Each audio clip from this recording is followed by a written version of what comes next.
It's Saturday, March 21st, 2026. Headlines across the globe are screaming one word: cease fire.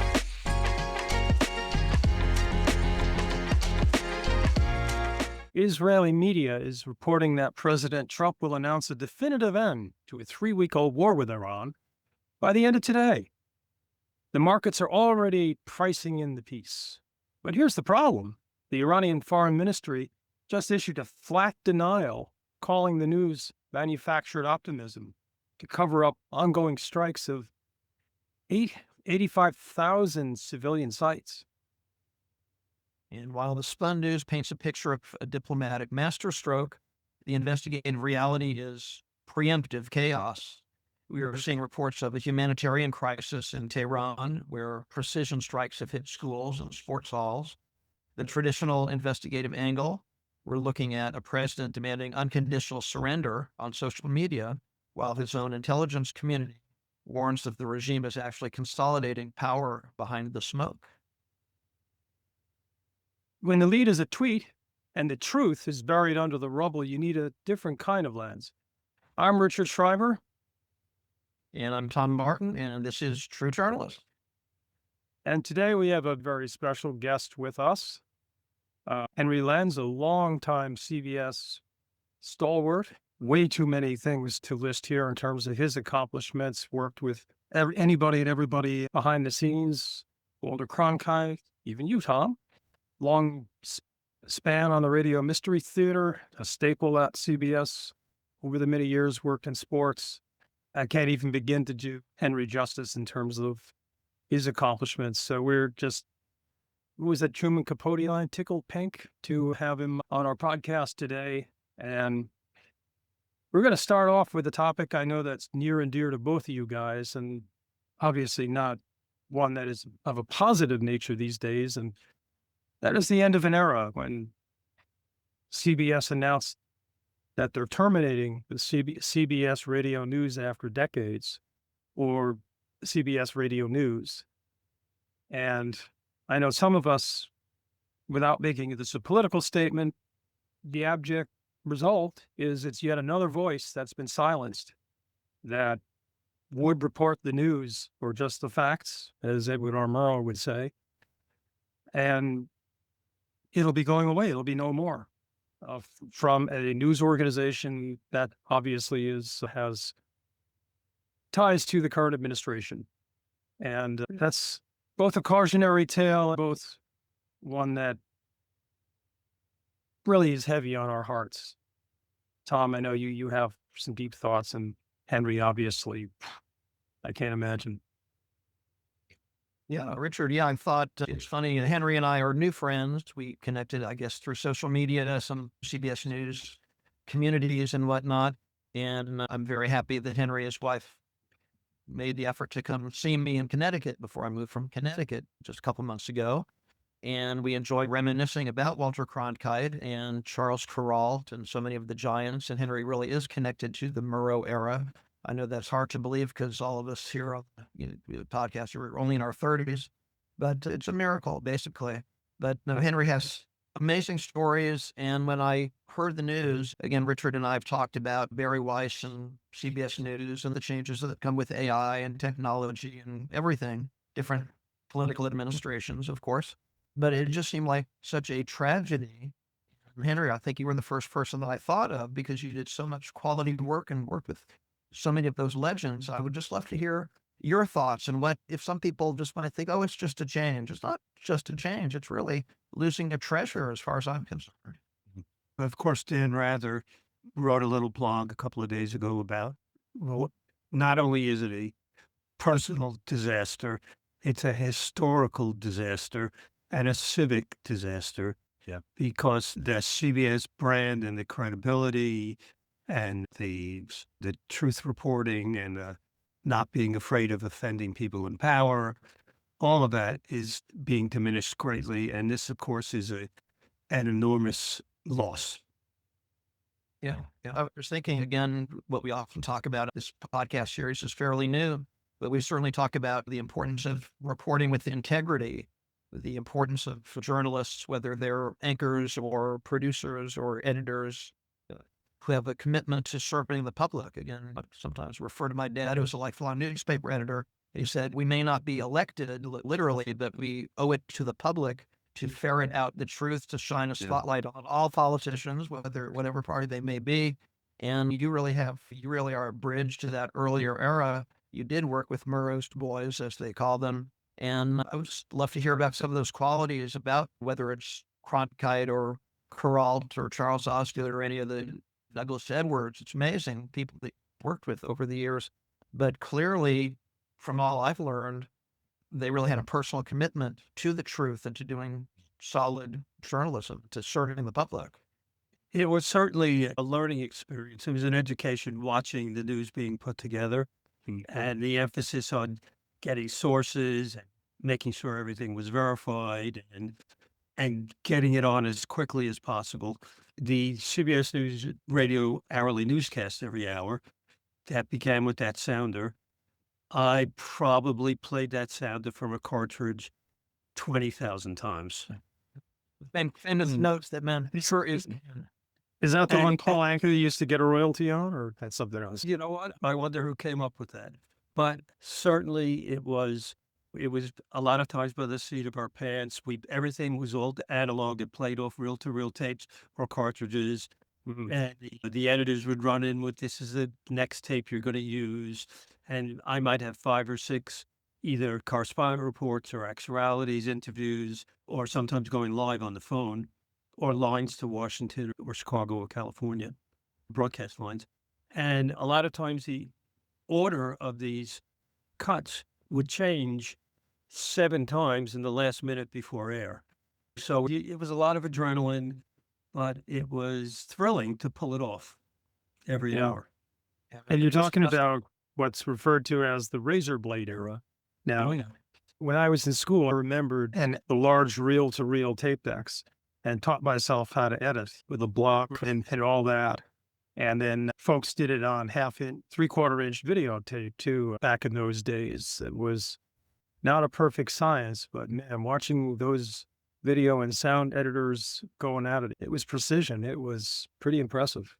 I probably was the fastest left-handed editor of tape. It was a muscle memory, and it was, just as an example, if you made an edit, you would take the breath and cut with a razor blade at the end of the breath, and then you'd pick up with the speaker in a retake or something, so it sounded seamless. Yeah. So there were a lot of little tricks to make that editing sound very smooth on the air. What was it like sharing a recording booth with legends like that, especially when you were just getting started? You really won the respect of legends like Walter Cronkite through your consistent quality. It was a thrill, and I always say radio was much more intimate than television. There wasn't a crew and 100 people working on a show, cameramen and stage managers and all that. Basically, in a typical news show, whether it was a live newscast or a feature broadcast like an Osgood file, it was the talent, the engineer, a director, and a writer-producer. 3, 4, 5 people. You really got to interact, and I often got to suggest, why don't we do something this way? And it was nice to have that input. And the talent would ask for me a lot, especially on complicated projects. They knew I had their back. I work with Osgood and Doug Edwards probably more than anyone. And Charlie and I did many documentaries, and we got a couple of Peabody Awards, which was great. I think they were well deserved. And these were half-hour radio, national radio documentaries. And of course, I could tell a story right now about Cronkite if you like. Sure. All right. I started in 1973. I observed for about a week and a half, and they said, okay, tomorrow you start working on the shows. And the first show I did was Walter's daily radio commentary. He'd come into the studio, it aired at 3:25, I think, Eastern. And he'd come in about 3:15, pre-recorded, and then he'd go back to his television side production. So he came in, he read the script, and we always rolled two reel-to-reel tapes, the air tape and a backup. And it ran about 20 seconds long. And So the writer said, keep rolling the tape. And Walter reread a paragraph and he cut a couple of sentences out. So now I have to edit it with a razor blade, take out the 40-second paragraph and drop in the 20-second paragraph in its place. The writer doesn't know if I could do it. Walter doesn't know if I could do it. I don't know if I could do it. And I've only got a minute and a half. So reels of tape are flying, and Walter comes in from that studio with the microphone into the control room, puts his hand on my shoulder. He didn't know me. He said, don't worry, I'll go live if you don't finish in time. Very nice. And it took all the pressure off, and I finished, queued up, rewound the tape, queued it up, sat down at the board, and it was 5 seconds to air. So I just made it. And that was the start. And I said, if I could do that, I'm on my way. What an amazing story. I remember I studied broadcast journalism in school and being in the control room when, 5 seconds could be a lifetime. It could be a life, because every single second is accounted for. And time just stands still in that control room sometimes. Do you think, Henry, as I've been reflecting on this news, the CBS Radio News is going to end in May, I've been thinking about something I've thought about sometimes in the past. Just wondered your thoughts about it, that it seems that radio, audio, telling stories by audio, telling news or even interviews through audio alone has a certain quality to it. Maybe it engages the human imagination or something. It seems like we enter into it on a deeper level. I don't know. Agree with that. Oh, yes. I got a good lesson in that from engineering CBS Radio Mystery Theater. Because with the radio pioneer High Brown, who did Dick Tracy and Grand Central and Inner Sanctum, going back to the 30s.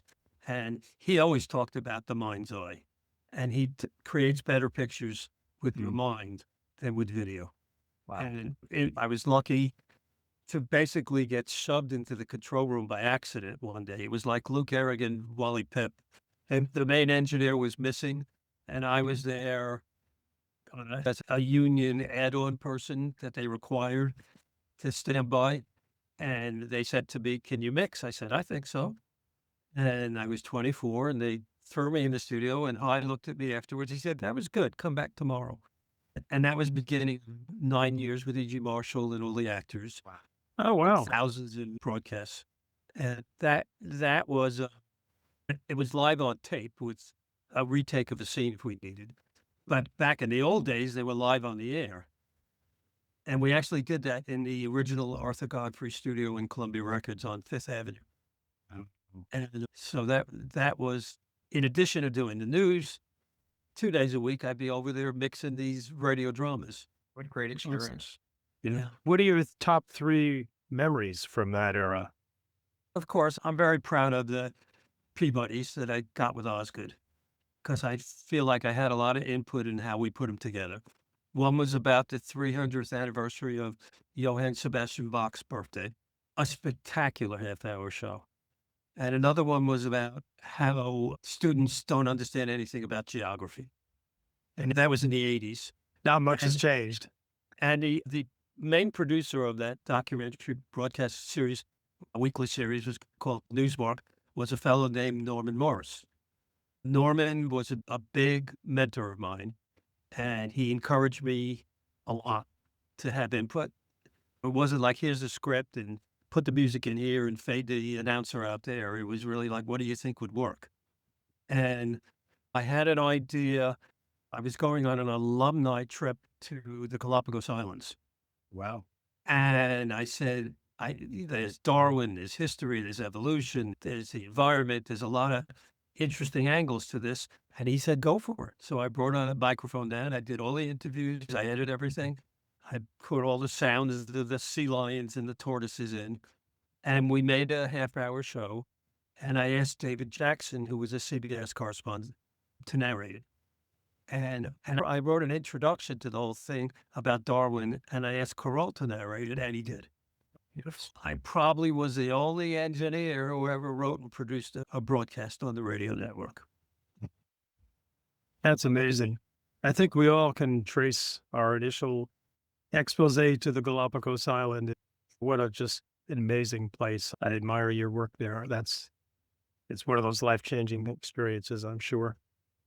Yeah, I'd love to hear, Henry. I'd love to hear your thoughts. Your work has really given you a ringside seat at pivotal moments in history, whether it's the 1989 San Francisco earthquake or even the JFK assassination. What was it like to witness correspondents and news anchors at those times? I would imagine you can see how seriously they took their responsibilities to the public. And when, at a time like this, when some people are saying, let's just throw it out, it's, wait a minute, there's some serious commitment that has gone into all of this coverage on the part of journalists. You were a ringside witness to that as well, I'm sure. Certainly, the fact that CBS Radio 100 years or 99 years ago created this standard and was the precursor to how news is covered nationally. Of course, the Ed Murrow, This is London. And I was fortunate to engineer for all of the Murrow Boys, except for William Schreiber. But I worked with Bob Trout, Doug Edwards, Cronkite, Charles Collingwood, Eric Severide, Richard C. Huddlett, you name it. I was lucky to be in the studio with all of them. I mixed The World Tonight with Doug Edwards for 25 years. And then, of course, we did a lot of documentaries. And every on-air talent did their television piece, but they also did radio pieces. Like Mike Wallace interviewed authors. It was called Mike Wallace at Large. And he did Biography later on, yeah. And then Carl did something called Dateline America, which was 2 shows every weekend, like 5-minute shows. And with Doug Edwards' retirement, around the table, I engineered a half-hour show with Trout, Doug, Dan Rather, Cronkite, Osgood, and Don Hewitt, who, of course, created 60 Minutes. And that was an unbelievable room to be in. And to me, get a credit as the technical director on it. I was to follow up on that, Henry, in the sense that some people maybe in this day and age, and they see flashy productions and graphics and the spotlight on a news anchor and so on, and they talk about what's their annual salary and all of this stuff. And then some people might perceive these news anchors who rise to the top of their profession. They're Walter Cronkite, they said, the most trusted man in America, which I will give him that. He deserves that at that time. But they're not, these people, in my experience, don't fancy themselves as celebrities. They take their work very seriously in a very absolutely. The bigger the star, the bigger the star, the less evident the ego. They were all business. They were personable off the air.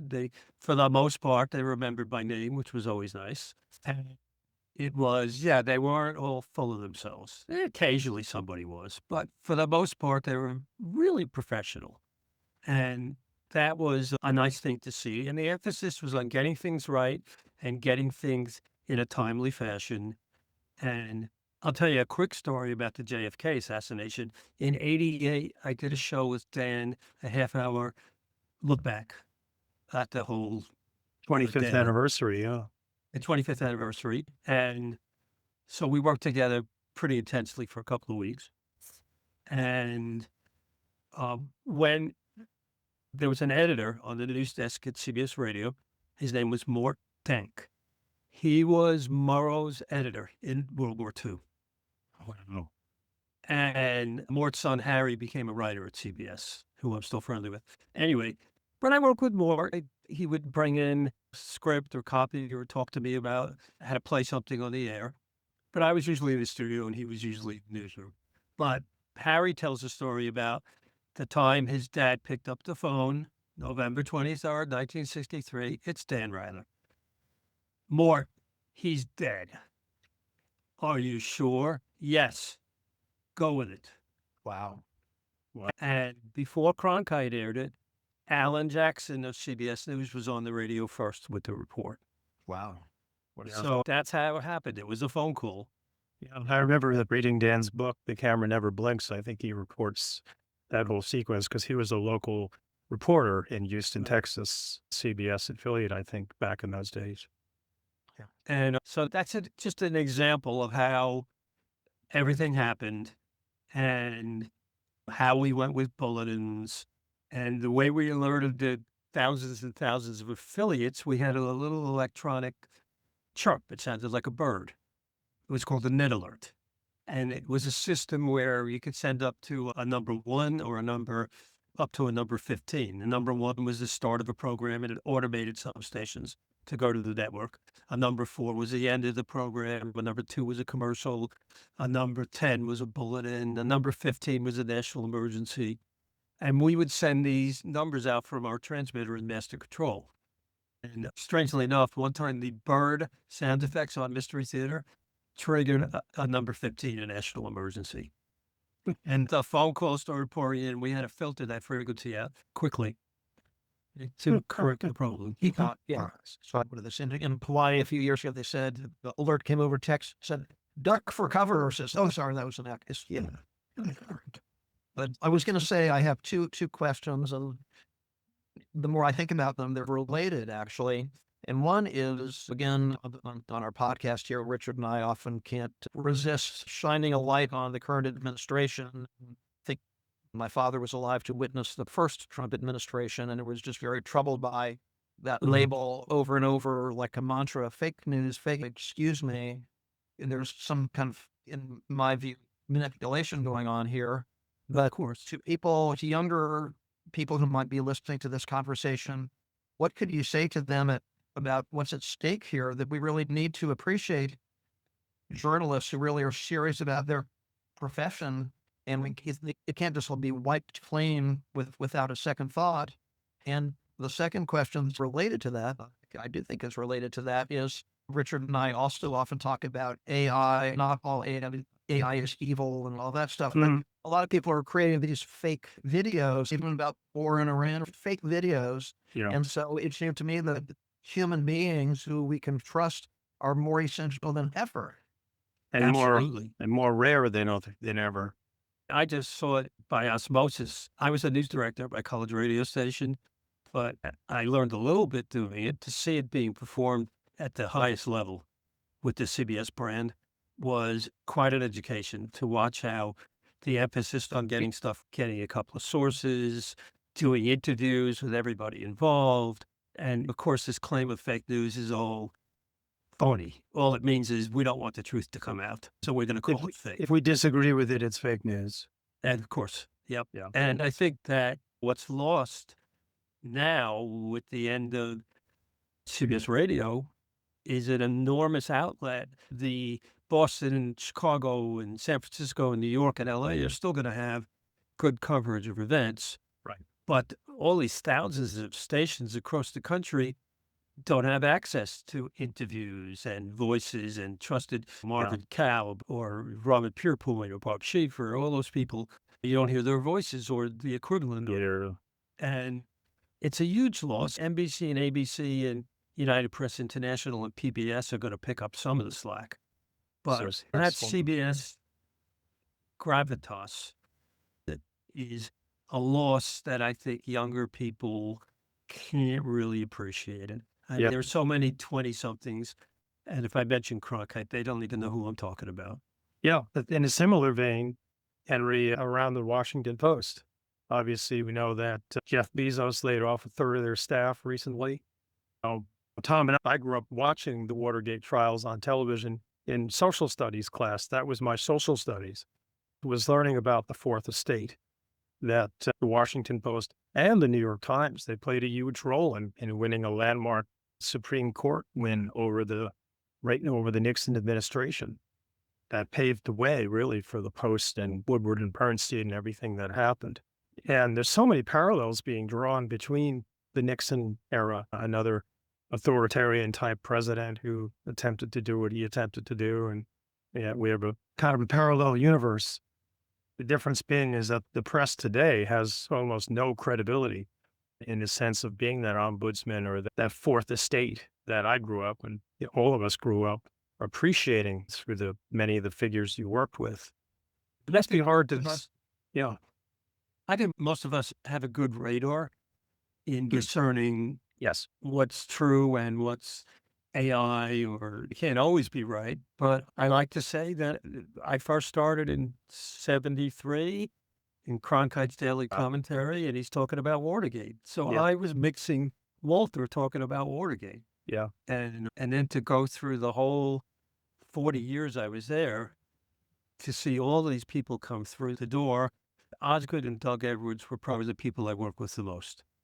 And it was pretty remarkable all the time to be in their presence. And Charlie, many times in his feature pieces every morning, they were complicated. There was music, there was quick cuts of interviews, and he would give me the thumbs up afterwards because he knew I had his back.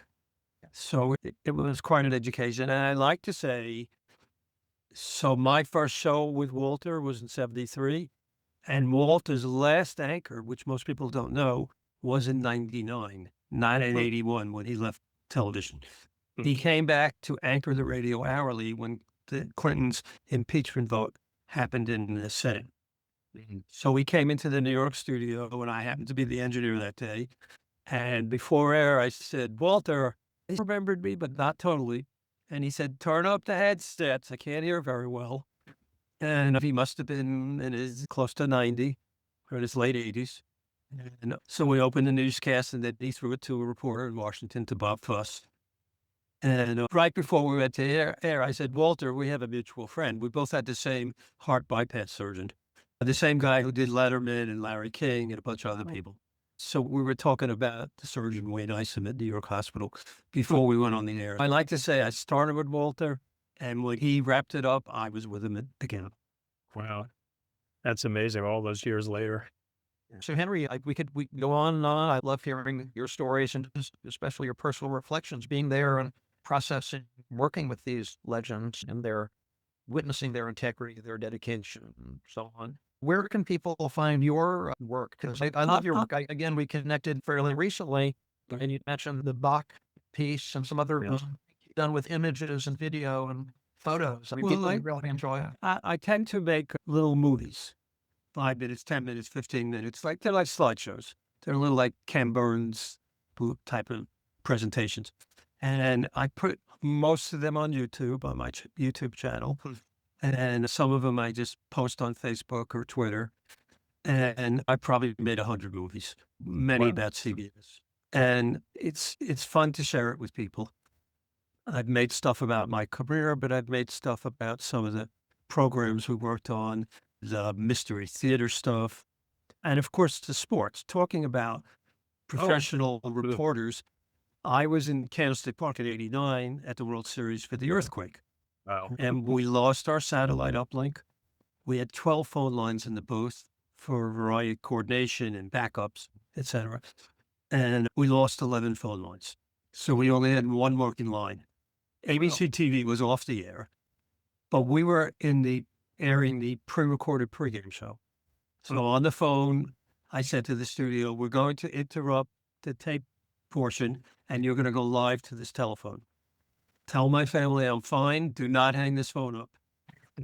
And then we handed the headset around the booth, and Jack Buck and Johnny Bench and John Rooney, who's the Cardinals announcer now, were excellent. And people were always, that was great. And they were like, that's what we do. We talk about what we see. So they were also very good journalists, even though they were primarily sports. And the fact that I got to with Jack and Vinny and Greg Gumbel and Brent Musburger and my mentor, Win Elliott, and I'd work with Bob Costas a little bit. I was lucky. I like sports a lot, and I was very lucky to be in the booth many times when stuff was happening. But that earthquake was quite the moment. Of course, I guess my two highlights with sports were Kirk Gibson's home run in Los Angeles, Jack Buck's call, I can't believe what I just saw. I mixed that. It's in the booth. And the other one, of course, was the Mets World Series, where I was in the dugout turning on the post-game interview mic when Mookie Wilson hit the ball by Bill Buckner to win the Game 6. And so that was a thrill for me to be right there, 50 feet away. Wow. Being a Mets fan in '86, I remember that. I remember Tim McCarver's call, I can't believe this. And the announcers, I think, were just beside themselves because it was such an unlikely comeback. Wow. And then one other thing, Joe Buck used to come visit his dad when he was a teenager in the booth. And I knew Jack pretty well. He was a very nice guy, very dry sense of humor. He would have been great on Twitter, for instance.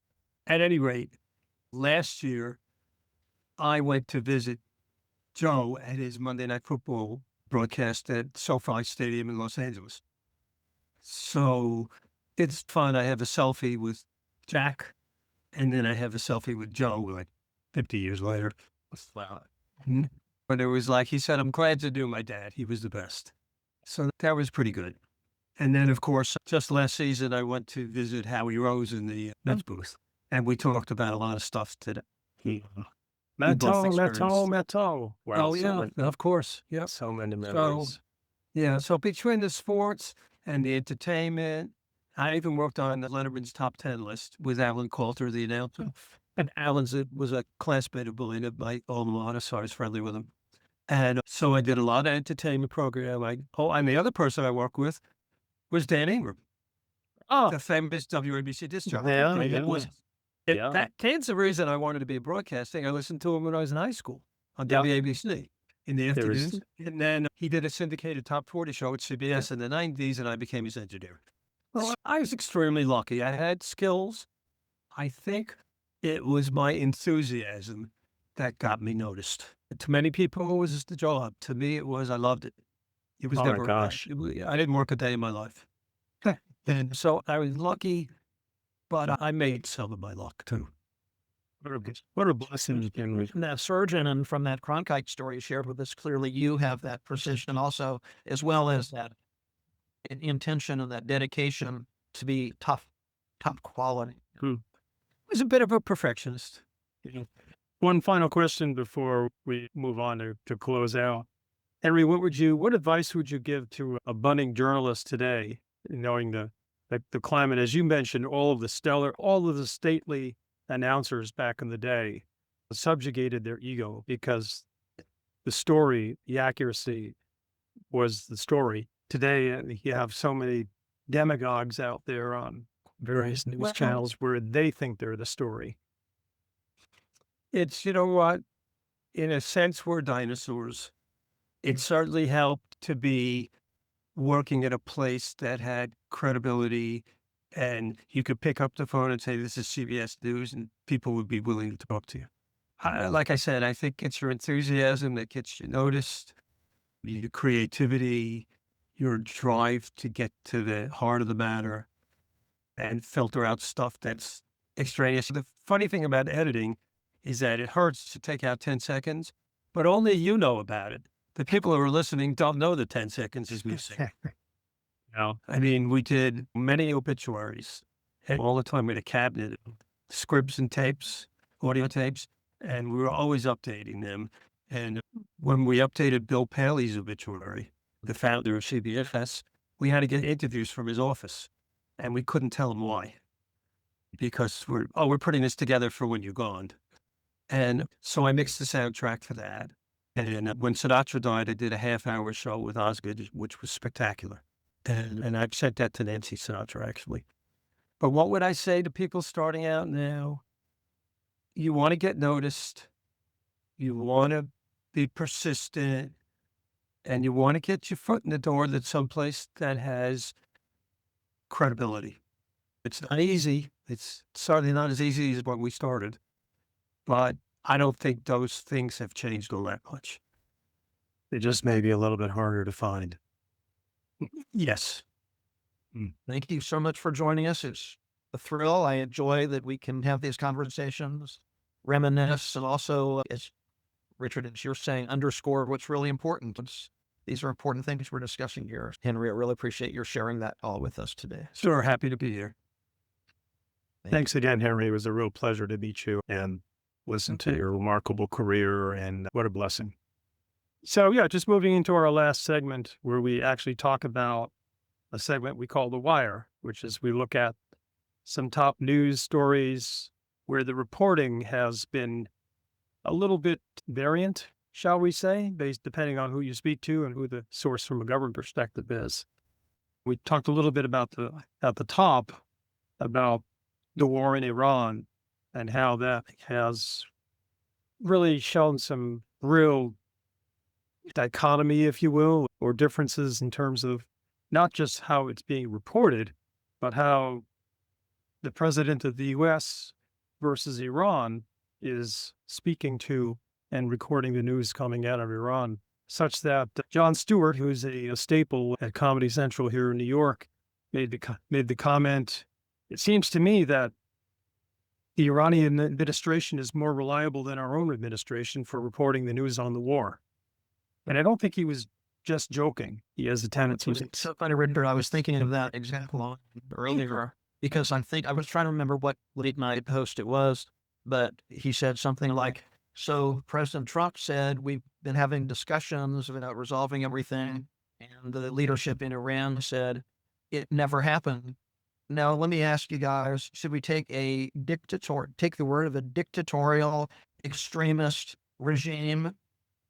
Oh, I'm talking about Iran. Yeah, there wasn't much disparity, obviously, and then that was a very true joke.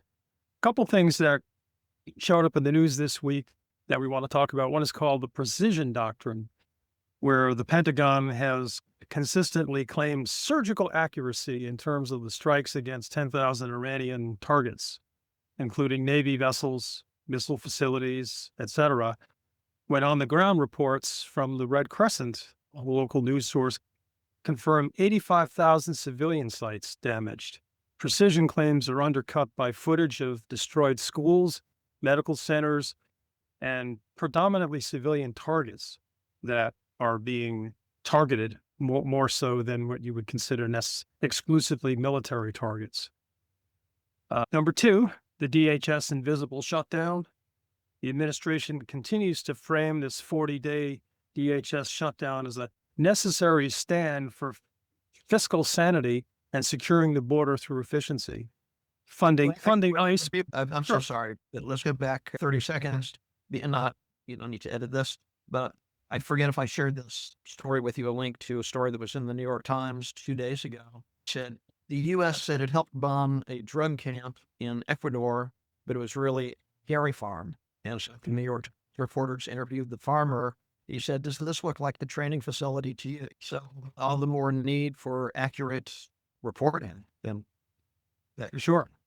And we know that the administration has a bill that passed in Congress that they're looking to get passed in the Senate that has to do with voter suppression, which is how some people characterize it. They call it the fairness doctrine or something, the fair doctrine or whatnot. But the result is we've seen what's happening at airports because many of the TSA workers are not getting paid because of the partial shutdown.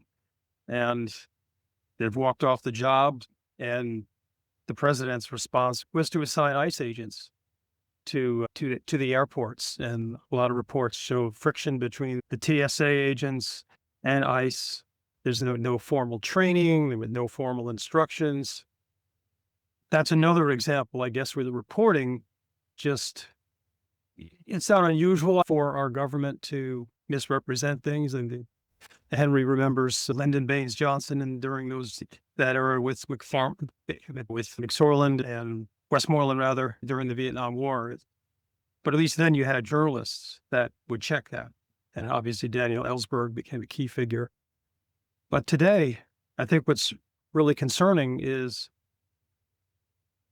the administration continues its narrative, and the American people don't seem overly concerned about the war in Iran, even though the impacts are significant on the gas lines, on the dinner tables, because they're being told that this is a necessary sacrifice for America to ensure its safety against a rogue agent like Iran, when obviously there's been a lot of reporting that Iran was not a feasible threat, certainly from a nuclear standpoint. Or imminent threat. For imminent threat, thank you. Yeah, when the Ayatollah Ali Khamenei had 2 fatwas against the use of nuclear weapons in that country. This is the ongoing battle, I think, in search of the truth and fact-based true journalism. There's certainly a need for precise communication. I've heard some reporting that If you'll recall, 3 weeks ago, something like that, President Trump said, my message to the Iranian people is you will have a chance to rise up and take charge and claim your own country. Whatever happened to that reassurance? Yeah, obviously the Iranian regime killed, 40,000 people in the most recent protests. And it's a risky proposition to try to encourage that kind of internal movement when the resolve of the Iranian movement leadership seems to be pretty rock solid. And the last item that we want to talk about is what we're calling a deepfake X-ray crisis. We talked a little bit about deepfake videos now showing up on YouTube. We've seen deepfake videos from people like George Will, from Rachel Maddow, that are telling falsified stories. They look real, they look true because they're AI. But like cybersecurity, you have to look at the channel that's providing this information. And if it doesn't look like a real source, we have to, I think as Henry said earlier, those of us in journalism have a spidey sense that can detect that kind of stuff, whether that source is valid or not, or the story is valid or not. So there's a study last, I don't know, going back a few months when I was handling PR for an artificial general intelligence company that was really emphasizing safe and secure and ethical qualities, which I certainly appreciate.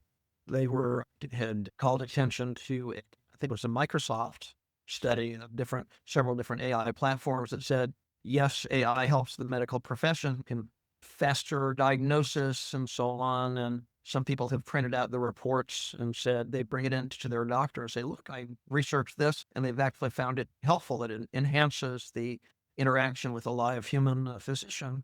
But at the same time, it can inaccurate false positives, I guess you would call them, whether it's for fraudulent insurance purposes or whether it's just inaccuracy. We should be concerned about that, obviously. Yeah. And then on the flipping back to the positive side, it's interesting to me how the speed of AI can process so many different case studies that maybe it will be useful in tracking down cures for currently incurable diseases. That's a possibility. Yeah, no, absolutely. AI diminishes the research and development of new drugs and new treatments from what used to take years into now months or even less time because of its computing power and its ability to run scenarios ad infinitum in an incredibly short amount of time and process all that data. And yeah, you brought up a great point. There are now deepfake AI-generated X-rays that are circulating around that veteran radiologists can't even tell the difference on, which opens the door for major insurance fraud, as you mentioned. So those are just some of the stories that are out there where, again, it's a challenge to find the truth and the facts, but we encourage our listeners to always move in that direction. So I guess we'll sign off for now. This week we watched the world hold its breath for a ceasefire that wasn't there. We saw X-rays that relies on a government shutdown that was called efficiency. And we said goodbye to a broadcast institution, the CBS Radio Network, that once stood as a proof that journalism could be both profitable and principled. When you turn journalism into a profit center, the truth becomes an overhead cost that eventually gets cut. Tom? Yeah, no, I totally agree with you there. Legacy isn't built on a stock price. It's built on the human freedom to know the facts. That's so important. If you aren't seeking the truth, you're just consuming a product. And in 2026, that product is designed to keep you from seeing the man behind the curtain. So, again, build your foundation on reality, and we'll see you on the next wire. And thanks again to our very special guest, Henry Lenz, for coming by today. Henry, thanks, everyone.